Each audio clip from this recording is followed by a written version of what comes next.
Welcome to Season 4 of the Changing Earth podcast with Sara F. Hathaway, blending survival fiction and fact to bring you entertaining education that will help you dream, survive, and thrive.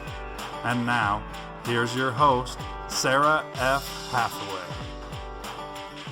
Hi, and welcome back to the Changing Earth podcast. This is episode number 129, Season 4, episode number 5. So, catching you up after the holidays, had a great holiday with the family. It was just a good time relaxing and enjoying each other's company. My audiobook has been resubmitted. The Battle for the South audiobook should be going live soon, hopefully once I get Amazon's approval. So I got to go over there and check that out and see where they've gotten to. But I just submitted it a couple of days ago, so it usually takes some time for them to turn their wheels and get things done.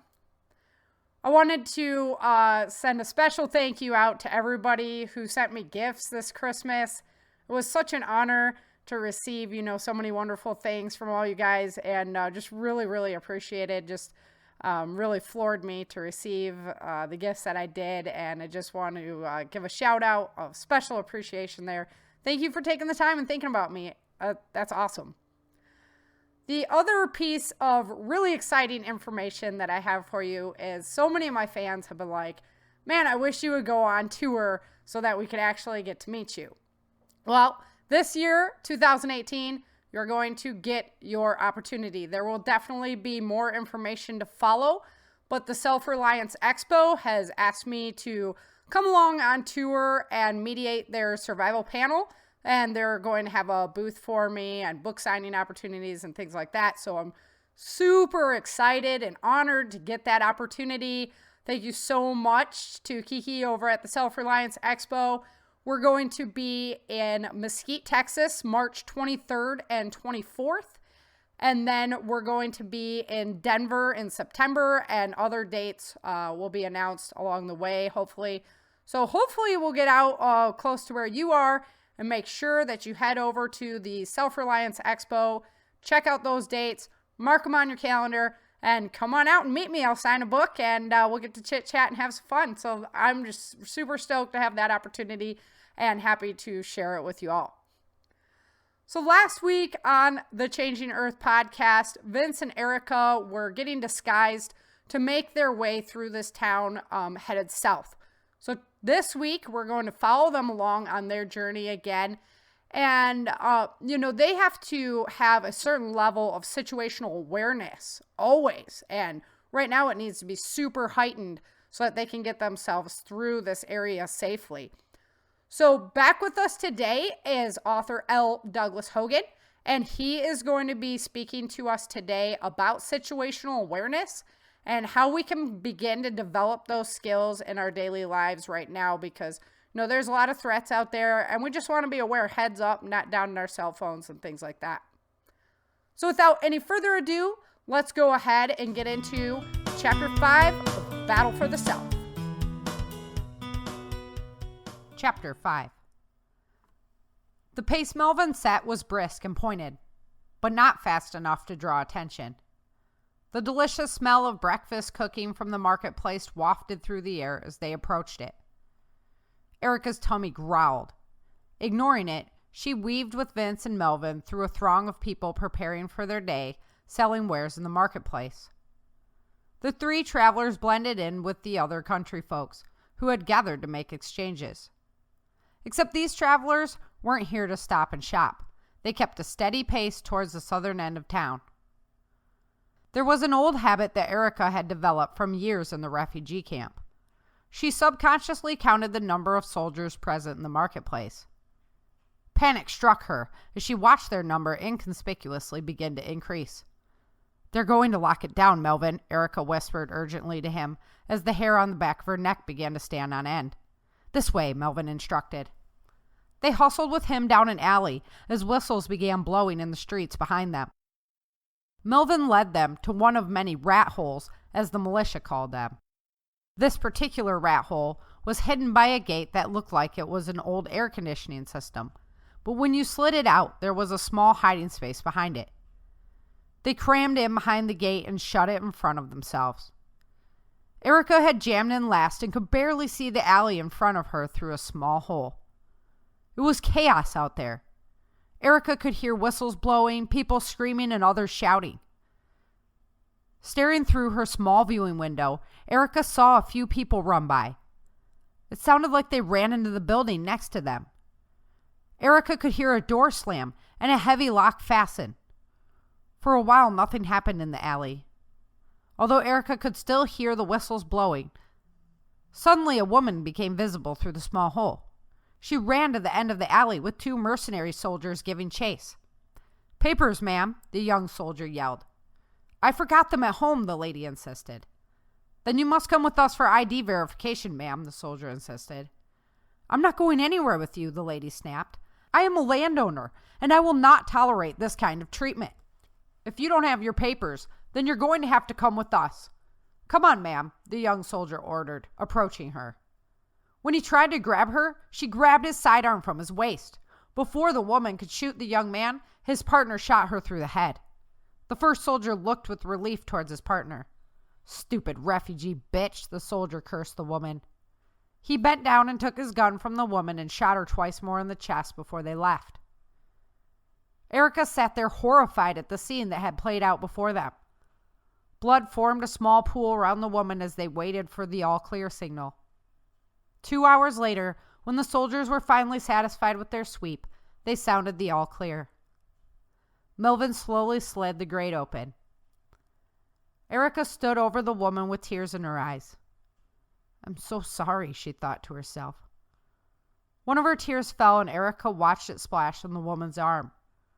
Her brow furrowed with interest, noticing the woman had gripped her chest when she fell, and it had an unusually large bump across it. Curiosity got the better of her. Erica carefully unzipped the woman's jacket. It was tight around the bulge. As the zipper moved down, Erica was shocked to see the head of an infant start to appear. "Oh, man," Vince said sorrowfully, watching Erica. "Probably an unlicensed baby, Vince. That's why she put up such a fight," Erica told him sadly. "There was nothing we could have done. If we draw attention to ourselves, we aren't going to make it very far," Vince consoled her. "I know. I just hate that this had to happen on our account," Erica admitted. "Think of it this way. If Brad was right, these people are going to die anyway," Vince said sarcastically. "That does not make me feel any better," Erica scolded him. "Oh my God, Vince. Should we have told Jessica? As soon as we know who oversees this militia that Star hooked us up with, we'll tell them. And they'll spread the word to their network," Vince assured her. Their attention was turned away to Melvin rounding the corner and returning down the alley. "What's it look like?" Vince wondered. "Change of plans. The city is locked down tight." "You're going out with the bodies," Melvin insisted. "What? Oh man, come on." Erica knew the options were slim, but this was crazy. "I'm sorry. It's the only way to get past the dogs," Melvin explained.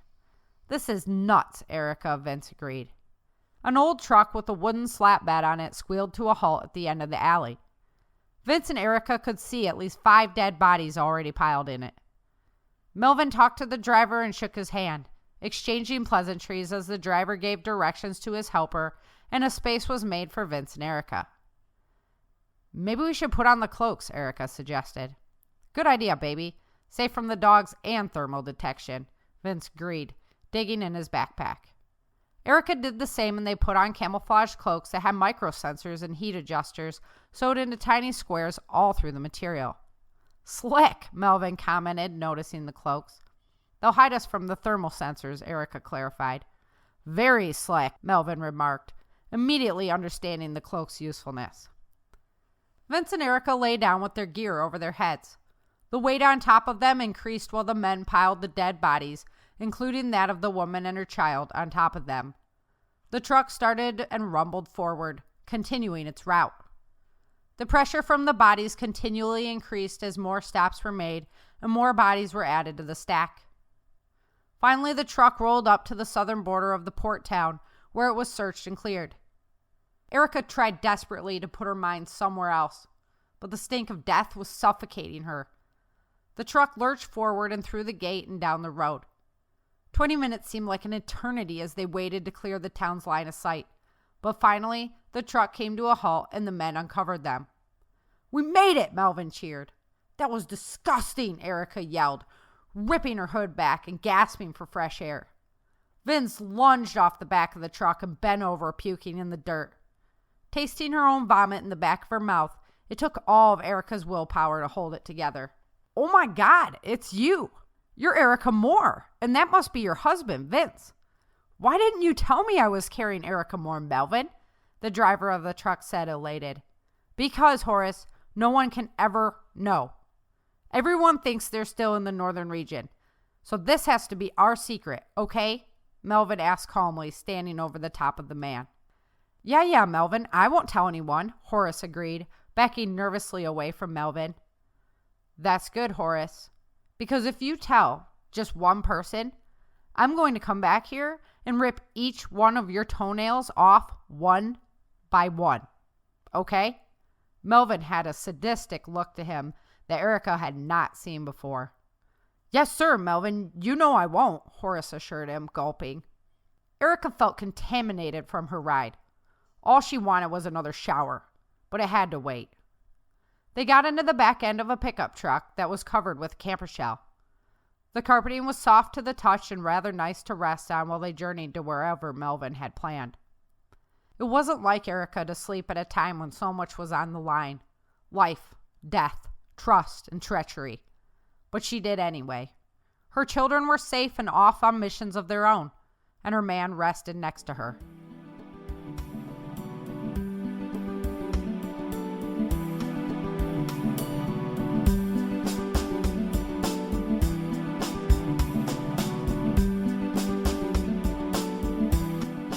That is one disgusting way to get yourself out of a town, but they had little option but to ride out with the dead bodies. So that's how they got themselves out of the town. And their situational awareness was absolutely essential in this mission. And here to talk to us today about situational awareness is L. Douglas Hogan. He's the author of Oath Takers and the Tyrant series, and he has a brand new book coming out. It's called No Light Beyond. L. Douglas Hogan is a USMC veteran with over 20 years in public service. Among these are 3 years as an anti-tank infantryman, 1 year as a Marine Corps marksmanship instructor, 10 years as a part-time police officer, and 17 years working in state government doing security work and supervision. He's the best-selling author of Oath Takers and has also written the Tyrant series. He's been married over 20 years, has 2 children, and is faithful to his church, where he resides in Southern Illinois. If you would like to contact Doug, go ahead and do so at www.l, like lion, douglashogan.com. That's www.ldouglashogan.com. Let's go ahead and welcome Doug to the show. Today I am back with L. Douglas Hogan. Doug, thanks so much for being back on the show. Appreciate it. Thanks for having me. I always love coming here. Like I said, you guys are tricky. I tried to separate up your guys' episodes so that you wouldn't be in back-to-back shows. I could spread it out throughout the season, but somehow you guys just figure out what shows are right next to each other, even though I mix them all up. So we got you right back on today. I think we sensed what you were trying to do, and we tried to stir things up a little bit. Yeah, I think so.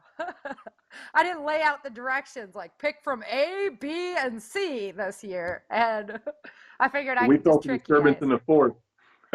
Right. Yes. May the force be with you. So today we are talking situational awareness. Awesome topic that I love because I'm just one of those crazy people. And in this chapter, Erica, they're trying to get out of this port town so they can get out of here. And as they're walking along, she's noticing that the activity of soldiers in the marketplace starts to increase. So situational awareness is essential today. So let's start there. And why don't you talk to us a little bit about why? Oh, man, situational awareness. It's so important because without it, you become lackadaisical and comfortable in your environment. And once that happens, if you're in a dangerous situation, like we're talking about end of the world, apocalyptic kind of a situation where you're trying to survive, to be comfortable in that environment means that there's a huge broadening opportunity for mistakes to happen. And anytime you got a foothold in a kind of a door like that, is very bad. So you got to maintain awareness, got to maintain, know the sound of your environment, know the things that are supposed to be in your environment, the people in your environment, just being acutely aware of everything about your environment, so that when something is different is happening, you can cue in on it and make important decisions that could save your life or somebody else's life. Yeah, I think that's why I go a little bit crazy when I go into urban areas because, I'm used to sitting on the back porch and I'm listening for, the sounds of animals in the bushes. How big is that animal? Is it going to be a threat to my chickens, my ducks and stuff like that? And I get into the urban areas and it's just like noise and noise and noise and noise and noise. I'm just not familiar with it. It's just kind of overwhelming. And that's all those people in city life, man. They don't know the sound of a cricket, And Right? so when the birds, when people that live in the country and you see the birds moving, Yep. suddenly take off, something disturbed them. Yep. You know, Or you the see special deer, call that they make. yeah. Yep. Or when a deer suddenly takes off running at full speed, you know that something has stirred them. Right. So I mean, these are things that people that live in the country pick up on because they know it's not normal to see a deer running at max velocity. Right. You know, unless something is stalking them or has scared them enough that they are fleeing for their life. Yep. Yeah. Otherwise, they're just picking along. So yeah, definitely. It depends. I like the take on your environment because if you're in the city, then you're listening for a whole different. You're going to be able to discern what the car is, whose car it is, probably. Is it a normal vehicle that comes by? Those kinds of things. So it's just a whole different set of elements there. It's a good Oh, point. that's just the trash cut or the trash truck. Right? Yeah, for Or me, it's like, oh my God, there's a car somewhere. Like, is he coming up my driveway? Like, yeah, so, because that's not natural to your environment. You live out in the sticks, yep. so to hear a car coming up, you're like, oh, we got company, or somebody's lost. Or they're lost. Yeah. Or what the heck are they doing in my driveway? Right. Yeah. Yep. So, um, another thing is we're going to have to hit on this one. It's probably, I beaten, listeners over the head, but the cell phones. Everybody has their head in the cell phone. Running into poles, falling into water. I mean, it's like, Proof that zombies exist. You've never right. seen them. You've never seen it more accurately portrayed than a city full of people walking around with their face in their phones, completely Yeah. oblivious to society, completely oblivious to the things going on in their environment. They're just enthralled in what they're looking at on that little, 5, 6 inch screen. It's crazy. Yeah. So what I do is I go back to my vehicle. Like I walk from a shopping center back to my vehicle, get into my vehicle, lock the doors, and then I look at my cell phone. And that way, at least I know like I'm in a safer environment. Check my messages and stuff before I take off. But to just be like meandering by, looking at your phone, like, can you say pray? You're Yeah, just, something. yeah. Even talk to people. I mean, we're living in a society now where the kids, I mean, not my home, but like I've seen it, kids come to dinner table and all they do is play on their cell phones, Oh at the dinner no. table, the family time, and it's like there's nothing like there's no communicating anymore like there used to be. Yeah, they're like People don't sending know how to text communicate. messages to each other at dinner time. And what happened to learning body language and facial Yeah. expressions and this kind of stuff? This is all important to language. It's not just typing a text message on a phone, because that's a form of communication, but it's not communicating effectively. I know. I'm like my son the other day. He's trying to hook up, get his friends together, kind of thing. He's just, oh well, I text this, I text that. He texted me. I'm like, why don't you pick up the phone and call them? Like, you could just be like, hey, what's up? Like, Yeah, really? some people. I'm about 50-50 with that. Some people I don't want to talk to. I just rather sit on the text. Yeah, I hear you. Yeah, just because they're gonna go forever or whatever, and it is Yeah, nice. I mean, yeah, I keep yeah. in touch with people across the world now, and it's so easy to just beep beep messenger. I Yep, don't and it's really have over. to take too much time. Some people like to talk, so Oh, I know. Tell me. And some very interesting people too, which you're like, oh, really? Uh, So, what thanks. are some ways that we can work to develop our situational awareness? Like, what characteristics do we need to work on? Oh man, situational awareness is a skill. I mean, it's not something that, everybody can do. It's usually developed over time with, given experiences, either shared or personal. So like if I work in a maximum security environment, which I do, and I know that George likes to sucker punch people, I'm not going to position myself, on a wall, on a corner where George can come around and sucker punch me in the wall. I'm going to position myself in a place where I can see everything at every angle, Right. because that's just something I have to mentally prepare myself for. And through the years, I've been in the maximum security environment for 19 years, and that's not counting everything I did in the Marines. That's just with the state. So 19 years of just like a heightened sense of like awareness, Mm-hmm. focusing on the sounds of things in your environment, wondering uh, where's that patient at that likes to hit people? Where's that guy at that likes to throw things at you? Where's that guy that likes to stick his tongue in the light socket? And all these uh, kind of it's so much. It's like it's overwhelming, and you have to learn how to be aware of all these things simultaneously in an environment, and it's mentally draining. You yeah. might not be doing too much physically, but standing around, but the work that your mind is doing is consuming enormous amounts of calories. Yep. Um, just thinking and doing all these different kinds of things. It feels like and at the end of the day, you're just like, God, I feel like I'm just so tired, just Right. mentally drained and exhausted. Like you just and then your kids ain't got no chance. Like I work on day shift in this kind of environment, so I come home and I'm up to here already on it, and I'm like, turn your stupid off because I don't want nothing to do with it right now.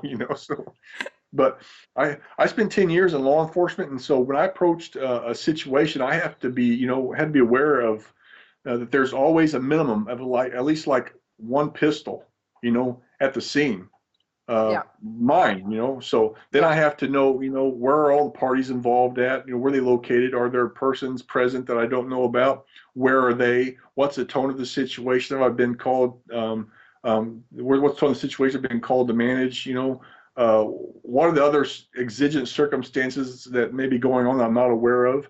And other things I need to take consideration of, like drugs, alcohol, mental or personality disorders, and these kinds of things. These are all things, different kinds of elements that can be tossed into a situation that we need to be aware of. So Yep. in like police world, where your environment changes frequently, Mm-hmm. you have to study and you don't have much time. Like if I'm called to, an address that I've never been to before, I'm not going into a place that I'm familiar with. So I have to develop a very rapid sense of situational awareness. I have to study the environment. I have to know when I'm going there, what who called me there and for what reason, and I have to put all these things together and formulate a response to how I'm going to approach the situation before I ever get there. Yeah. It helps a lot to know if you're being called out to a place that you responded to before. Say, John's always beating up Jane, so you get called out Right. there a lot to the house, and you're kind of familiar with John, and Jane, how they fight each. Last week Jane was throwing an ashtray at John, and this week John is Right. uh, is uh, throwing her bags out of the house, starting to get lost, and I've had those kind of situations, and you know how to deal with them, you know how to mediate between them, and you can resolve things, so you know how to approach it when you get there, but it's not always the same. And so there's just a lot of different elements you got to take into consideration when you show up um, to a Yeah, situation. Or maybe this sometimes time her son's in town and decided he didn't like what John was doing. So you have a whole new element thrown in there. there could always be something that that's unexpected. You have to leave room for unexpected things to change situations and be able to rapidly deal with them as they spring up. So being too cocky in your situational awareness abilities could be a big problem. If you're like, oh, I'm so good, I got this all, and you're not expecting that unexpected.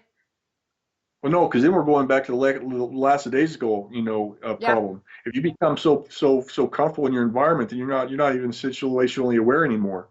So any kind of situational awareness that you thought you had, you've given up Yeah. the moment you became lazy, and stopped paying attention. Yep. the minute you got too confident. Exactly. Interesting. Yeah. That's a really good point. Because I know it's just like a muscle, you know, you're going to have to like build the ability to actually be situationally aware. When I started exploring this topic, Ben had told me like 1 out of every 100 people is that bad guy that you have to be worried about, you know? And because I want to believe like everybody's like good hearted and deep down, you know, maybe something's just going on with their day, but they're really, you know, good people. And he's like, no, that's the way the world is. You know, you have to know that 1 out of 100 is going to be that way. And you have to have your eyes open and like ready to see them. You can't be looking at a phone on the way to the store, because a lot of times when you actually make eye contact with them, say, hey, what's up? You know, that you're not the one they want to attack anymore because you've seen them, you know? So that was So pretty interesting. he's saying 1% is what is like bad, is like Yeah, a like bad just person. bad seeds, right? Yeah. Just you're not going to be Yeah. able to do anything. In my environment that I've always worked in, like the maximum security environment or the prison field and law enforcement field, there's like 10% of individuals that I'm not to say that they're bad, but they have enough of the negative element to discolor um, the rest of the group. So if law enforcement officer John Doe beats somebody on the street, he's just one officer of 10. That paints the whole police force as being It's a bad. bad police department. Yep. Yeah. But it only takes like that I call it 10% rule. It takes that 1 out of 10 person to paint and to destroy everything that this group has been doing to build up a solid Respect, establish the rapport. tone, right? Yeah, exactly. And they can knock it over by doing one bad deed. Negative emotions are very powerful, strong emotions. So, and you can have 1,000 good things happening in your life, but one bad thing happens and just kind of lays everything to waste. Yep. Yeah, well, just like that. And I don't know what it is about the human element that does it to us that way, affects us that way, but people can forget. They can have 9 awesome things in their life. They have one bad thing in their life, and it's like that piece of sand, that's in a, that turns into a pearl in a clam. Yep. Just leave it alone. Leave it alone. It's there for a reason. Eventually it'll make you a stronger person. It's there for. Right. It's got its purpose. I'm Well, not like saying we get rid of learn it. we learn in the business world, if somebody has a negative experience, they're gonna tell 10 people about it. If they have a positive experience, they're gonna tell 2. Yeah. Right? I mean, so And you just have a lot more work to do on the positive end than on the negative end. Yeah, and I don't know what it is about that. I'm not saying that 10% needs to be dealt with. I'm not saying ignore them. I just said I think they have a way of diminishing the rapport that the rest of the group is trying to build. I'm not saying I'm not gonna they're irritating. I understand that. I'm not calling them the pearl. I'm calling them this piece of sand. I want to clarify that for the audience. They're irritating, but they're there, and they're probably not going to go anywhere because it's 10% of everywhere. It could be any place, any business, any corporation, any job. There's 10% of the people that's going to be like this. Yeah, that's what he was saying. 1 in 10 is like has the propensity to go bad, and 1 out of 100 is just you ain't going to be able to recover them. So you have to be aware that they're there. Like they're there. Yeah. So they're the ones that they say slip through the cracks, or the bad apple in the barrel, Yeah. And what happens if you leave a bad apple in a barrel? Eventually it will affect more. Well, we have like because some crazy stuff going on out here because like the prison system was so overloaded and stuff. And it's like one of my friends, the neighbors next door are engaged in illegal activities and things like that. And their dogs were going to get into a mess. This guy comes down. He's like, I'm going to kill you, your dogs, da-da-da.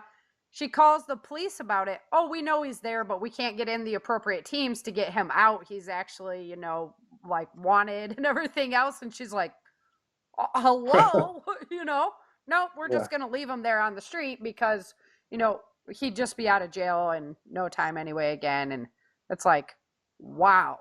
Okay. So they need what, a SWAT team? Yeah. They don't have enough teams to like come and extract him from there. Nice. And then they're like, oh, gun control. I'm like, yeah, right. For you, not for the bad guy. Yeah, exactly. Like, we're going to let out all the criminals and then we're going to take the guns away from the good people. I'm like, Makes are sense you, to me. like, how does this make sense? So, Yeah, the good ones will die and the bad ones won't. Makes sense to me. Yes. excellent. Yeah. So, Doug, what are some physical exercises that we can do start sharpening our skills? I loved all your questions, this season. I think they're great questions, but this one was a tough one Yeah. because practicing this kind of a thing is difficult.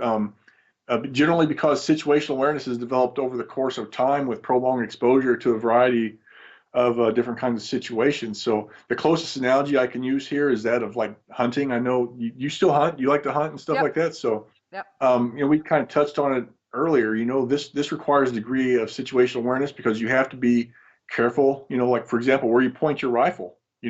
What's beyond the range of where I'm aiming. Yep. What's behind that deer. You have to be aware of that, and you have to know what your bullet's going to be impacting. If you were to miss your deer, or even if it passes through your deer, you want to be sure nothing's beyond your intended target.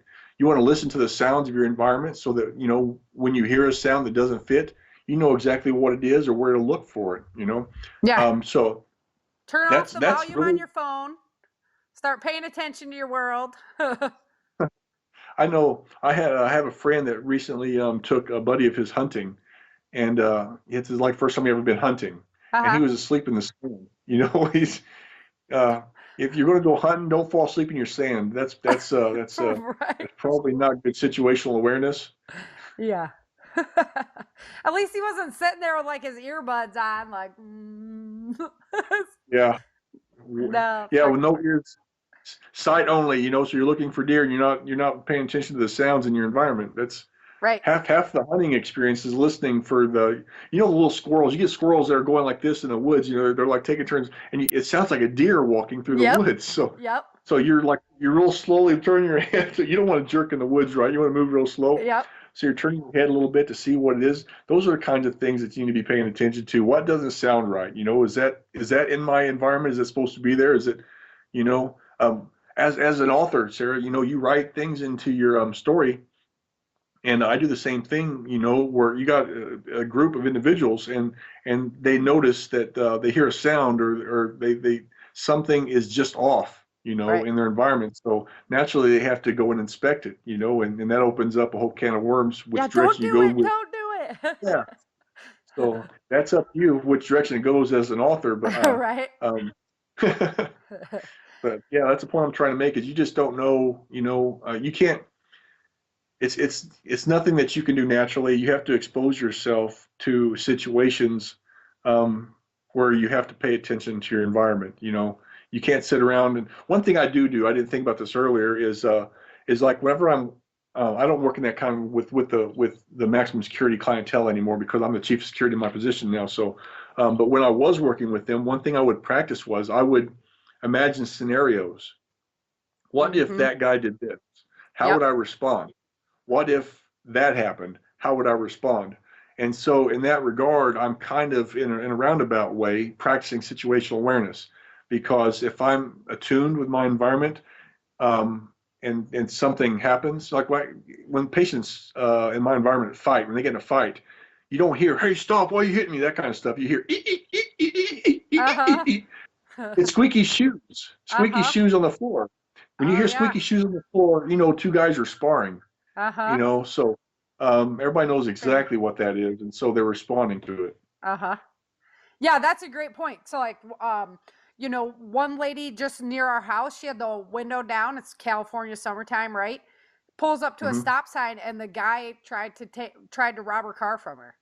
Like at the stop sign. Ooh, So like just being yeah. See, aware of like where you're coming to a halt, who's around you, and then what if that guy who was standing there just nonchalantly came over? Doing that mental preparation is probably pretty good. And then we might have people fighting us for our jobs then as authors because they're going to be thinking up all these scenarios. I have this because I've been doing this job for so long, Sarah. I have this problem with situational awareness. It's kind of like infected me in a way that I can't enjoy a life. Like my mind is never relaxed. Yep. I can't even go to a restaurant. My wife knows I can't sit by the door. I can't Yep. sit with my back to the door. I can't sit in all these different. I have to go to a place. By I the have to walk in kitchen. the facility. I have to face everybody because I Yep. don't like people moving around behind me. I get nervous. Uh-huh. Um, and so it's same thing with being a police officer. If you're in the community and you're off duty, community where you work. Yep. I've been local police. I've been city police. County police. So in this town, in this county, there's so many people that I've arrested. I just can't relax. And That's so true. I didn't think about that. Uh-huh. you don't get notifications in the mail from the state of Illinois when somebody you've arrested has been released from 10 years of prison. All right. They don't send the officer a memo saying, "Hey, keep your eyes open." Billy Bob Watch your has six.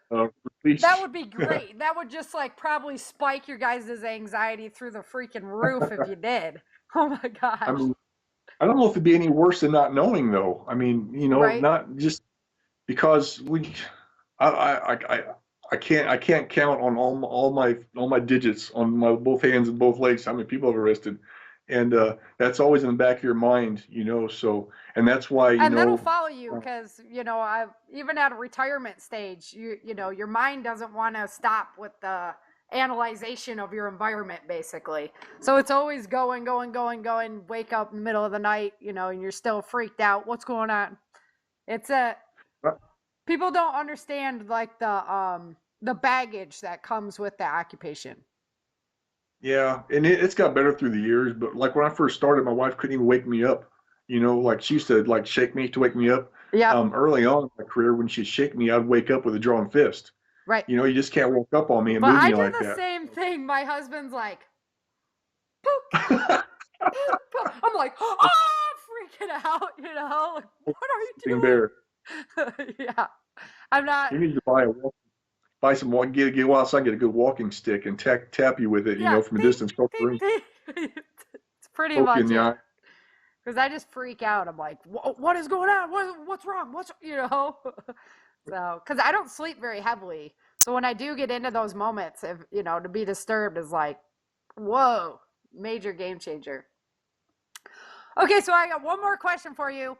I want a story for the listeners where your situational awareness super came into handy, got you out of a sticky situation. This question right here, I spent so much time because I have so many situations I couldn't pinpoint any one thing. I mean, like I say, 19 years in maximum security environment, 10 years in law enforcement, and there were so many things. I think I actually drew from a situation that had nothing to do with any of that stuff, actually. But it was difficult to choose any one. So I'll tell you what stands out the most for me.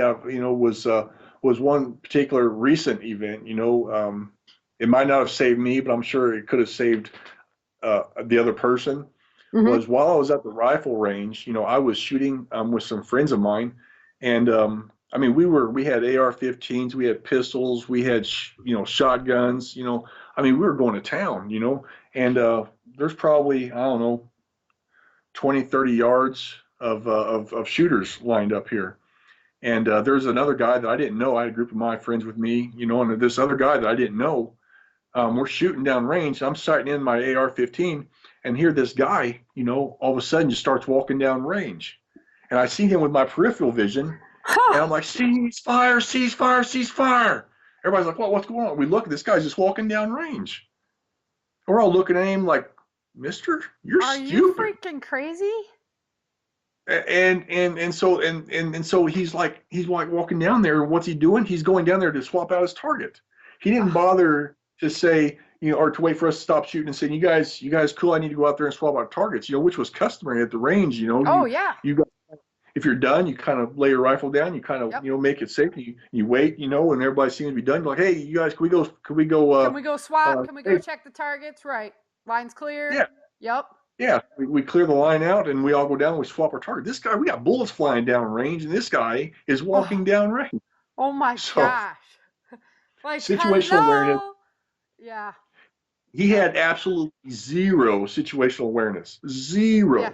He's just get in and walk right in there. No big deal. Well, I'm surprised he didn't have a cell phone with him. Moseying. So I called the C. Here I'm scoping through. I'm using iron sights. I like iron sights, and I was scoping through my iron sights, and I seen him with my peripheral vision. So situational awareness. Something was Yep. moving out there that shouldn't have been moving out there. I stopped to look, and there was a guy out there. Yeah. What's going on? Not that different from another time when I was in the Marines. There was a patient, not patient. I'm sorry, a recruit, Marine Corps recruit. It was qualification day. And, on qualification day, it's like the last day on when I was marksmanship instructor for this guy to qualify on his M16A2 service weapon. He was doing awful. I mean, his scores were bad. He was getting mad. He was about ready to go disqualified. And if he disqualified, he would get recycled. And that means the rest of his platoon would move forward, and he has to stay back with the next group to give another shot. He did not like that because he's 2 months into his cycle by this time, Right, he knows the guys, he wants to stay with them. Yep. He was freaking out, so he gets mad, and he at one point he shot, and here comes, a big old red dot came up on his target off to the side, meaning that he missed, or it just kind of went like this across, the target from the butts that he had missed. He takes his M16, he gets real mad, starts banging it like I just backed up like this, I said, drill instructor. I called the drill instructor over. I said, you need to take your recruit off the line, because what we've had in the past on that line, on that firing line, was recruits finding out they were going to disqualify, and instead of recycling, they would rather blow their own brains out. And so they would kill themselves right there. They would kill themselves right there on the firing line. And that's in your mind when you're teaching these recruits, So if they're failing, if they're bad shots, some people you can make good marksmen, and some people you can't make good marksmen. If they don't have it. Yep. But this guy had a little something else that was loose, and he was losing his marbles. And I could already tell early on that something was wrong with him. But the minute he started hitting the buttstock of his rifle with a loaded magazine, in his M16, told me that there was some angry issues going on there, and I wasn't about to have a dead recruit on my firing line, or me. Or just accidental fire. Yeah. So what goes up must come down. Absolutely. Yeah. That's probably when I, besides playing airsoft, or hunting, it was probably when I maximized situational awareness. Is anytime the guns are out. We got kids. My dog, my black lab, she's not scared of the gunshot. She'll go around behind the target and everything. So, I mean, you just have to be like super aware that you're not leaving that weapon anywhere, being very, very cautious of it. And then, as a female, I just 5 foot nothing, 100 nothing, So it wouldn't be that easy. It wouldn't be that difficult if you didn't know who I was to think I was an easy target. And so it's just, going into stores, be aware who's around, right? I always wear my ponytail, and they say that's bad because it's like a handle, So like, well, it could be, but if you got long hair, it could be a handle anyway. I've had to save several women in my profession that an angry mental patient would grab a handful of hair, and he doesn't. They got crazy strength. I mean, once if you got somebody that's seeing demons, they believe it with all their heart, so, and they have adrenaline rushes, and with adrenaline, we become super strong. And so we can't always take a person's hand, a fist of, hair. We can't always pry that loose without tearing scalp.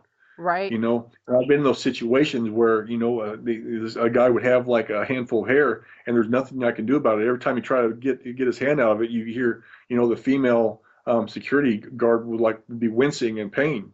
It's awful. But the ponytail, I mean, I would rather be in a ponytail because at least it's isolated in one spot. You know where it's at. If you got it hanging down everywhere, it's harder, more difficult to control. So I would say don't worry about the ponytail. It's probably better to have it in a ponytail than have it loose everywhere. Yeah, they're like, oh, you shouldn't wear the ponytail. It's a handle. I'm like, oh, and it's easier out of my way. Like, I pity the fool who thinks he's gonna grab hold of my ponytail, dude. Yeah. Well, you grab those two hands, right, and you lower your center of gravity. Is that what they taught you?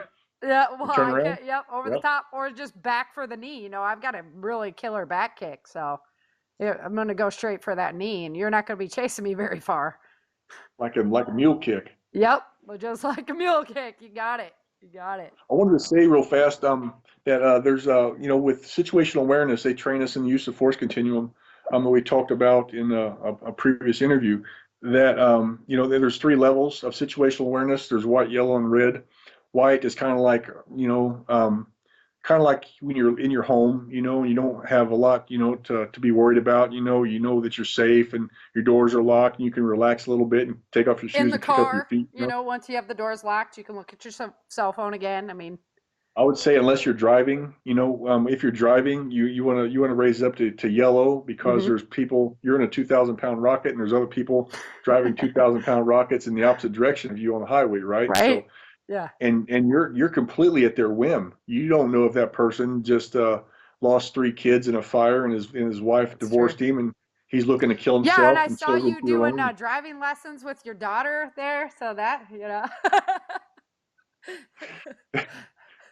I'm trying to forget that. the That's tough. PTSD from the driving instruction lesson.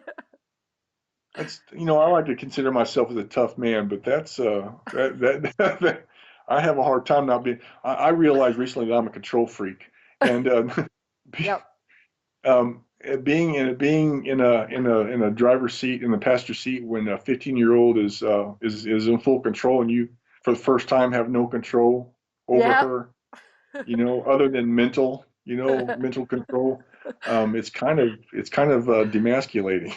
Yeah, but I'm bridging that gap with my son. Luckily, he didn't want to do it very quickly. So.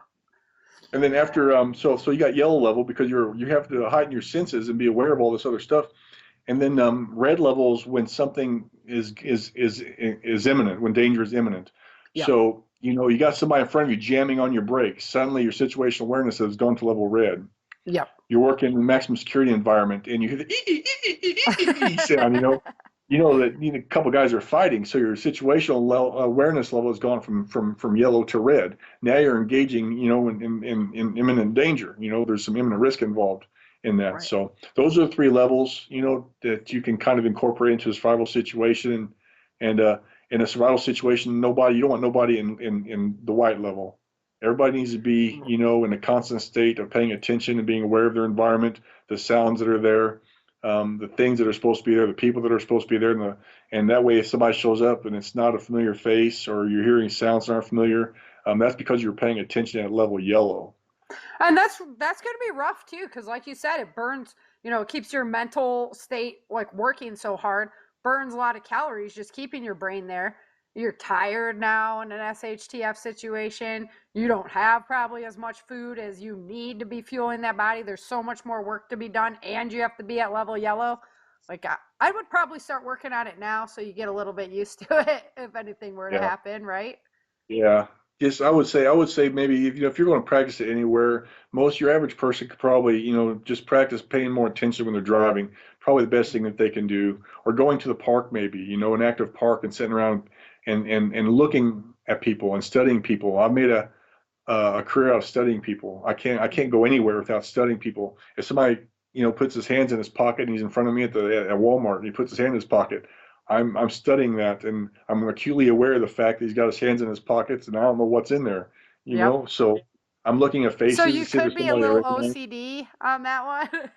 And I can't help it. It's because Right? of 2 decades of being in that kind of environment, Yep. So I have to be aware. And the second I stop studying people is probably the point where I can put myself in a dangerous situation and end up getting hurt for it. And I don't.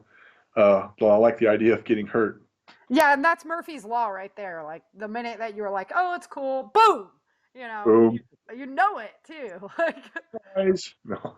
those are your famous last words too. Like, I know I should have. Darn it. So. Yep. All right, Doug. Well, why don't you let people know what the new book is again coming out and where to find you, and we'll just wrap it on up there. All right, No Light Beyond. I plan on putting it up for pre-sale not long after it goes announced on Sara's show. So I'm going to reveal the cover on my Facebook page at honoryouroath.com. I'm sorry, Facebook.com/honoryouroath. You can also catch me at ldouglashogan.com over on the right side of the page. Please subscribe to my newsletter. You can. I don't send out spam letters. Probably 3 or 4 times a year, I send out a little newsletter, let everybody know, what my projects are, what's coming out when. It's pretty cool. Not It's very definitely not overkill. Mm-hmm. Exactly.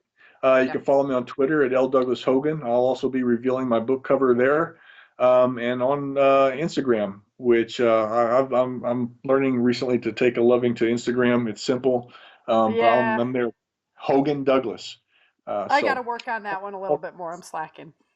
Go to my author page at Amazon too, and give it a follow, and you'll be made aware of new releases as they come out. I'm going to have to go over to mine and do that too, by the way. I'm going to have to start announcing that more on my podcast. I didn't even think about that one. Yeah, I recently just uploaded the video. They have video capabilities now, so yep. Yeah, I have my video up there. My blog feeds into my Amazon page and everything. Was just looking at it the other day, and I'm like, this is pretty cool. So I didn't really think about that. I've tried the whole blog feed thing, and I'm having a hard time keeping up with it. I spend so much time writing, I just don't go back and write blog stuff. Well, I do all the podcasts, Yeah, so I take all the information, from the podcast and make it into blogs. And I like doing the wild foraging, So whenever I'm looking into like a new plant and can we eat it, how can we use it medicinally, then I'm going to do a blog on that, just to kind of share that information, and it's fun. Kill 2 birds with 1 stone. Exactly. I just keep people learning as I'm learning, so. Alrighty, well, I gotta go get my camos on here, so. All right. Thanks, Doug, so much for coming on the show and discussing situational awareness with us. Such an important skill to develop now. And I tell you what, it definitely pays off. We've been playing a lot of airsoft, just upgraded our guns to some automatics, and oh man, we're having so much fun. And I tell you what, your situational awareness definitely comes in handy there. So once again, thank you so much for your outpouring of support over the holidays. I'm telling you, I have gotten so many emails lately and so many people just reaching out that I'm tickled silly. It's been fantastic. And also mark your calendars for the Self-Reliance Expo, gonna be in Mesquite, Texas, March 23rd and 24th, and then out in Denver in September. So you will find me there, and it's going to be a lot of fun, and I hope to see all of you out there. So just, go ahead and mark your calendars. This is your big chance to get out and see me. I hope you had a safe and happy New Year, and you're looking forward to a lot of fun this year. We're going to have some interesting stuff along the way and some fantastic stories to go with it. So until next time, remember, dream, survive, thrive. Thank you for joining Sara for this episode of the Changing Earth podcast. Don't forget to pick up your copy of Day After Disaster, Without Land, The Walls of Freedom, and Battle for the South at www.author.sarafhathaway.com. If you love Sara's books and this podcast, please head over to Amazon or iTunes and let everyone know by leaving a review.